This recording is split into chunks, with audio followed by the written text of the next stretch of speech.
Entertainment Software Ratings Board and carry one of the following age-appropriate ratings. For additional information on game ratings, visit the ESRB at esrb.com.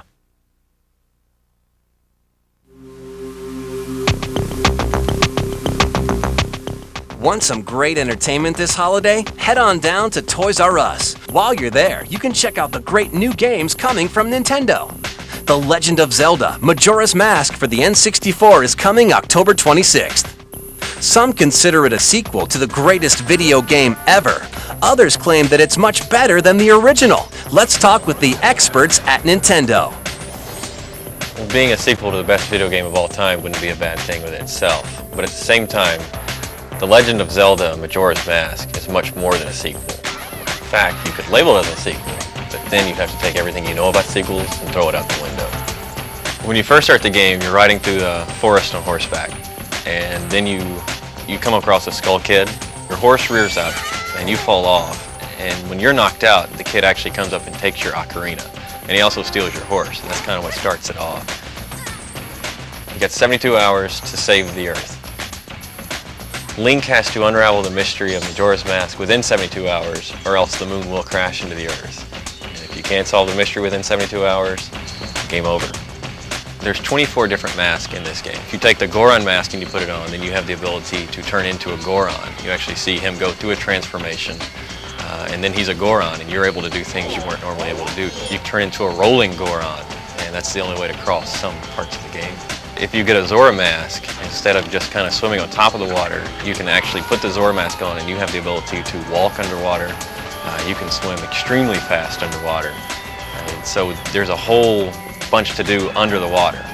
There's entire levels that take place underwater, and the only way you can do it with a Zora mask. And it's pretty graceful to watch him, kind of skim over the surface of the water. One of the things that makes the game really cool is that the whole time the clock is ticking. The moon is getting closer, and you're not going to stop any of that. You have so many things that you have to accomplish to stop this moon from falling. If you mess up even the least little bit on a couple of these things, The Legend of Zelda Majora's Mask requires the expansion pack to work. This game uses the expansion pack in a way that a lot of games haven't really used it yet. The bosses are more detailed. They'll have a higher polygon count. One boss in particular, the jungle boss, one of the first bosses you fight, if you start beating him, then he calls 6 bugs to his rescue, and so you have that many more things on the screen.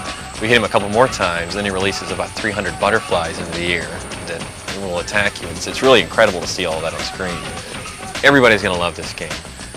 Miyamoto is known for redefining the way games are supposed to be played, and this one's no exception.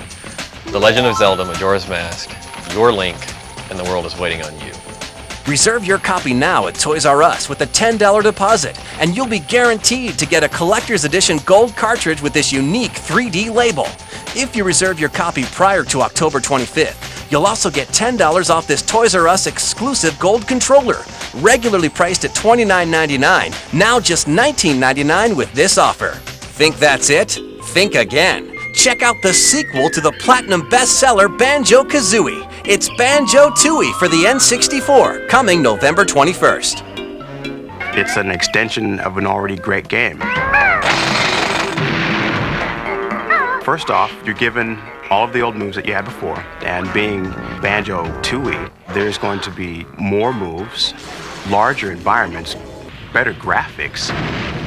One of the coolest new team moves they have is a level where Banjo whips her out like a shotgun, and it goes immediately into first-person view, and that's how you do the entire level. In the first game, you could shoot blue eggs. In Tooie, you have all these different color eggs. The humor is definitely carrying over from the first game.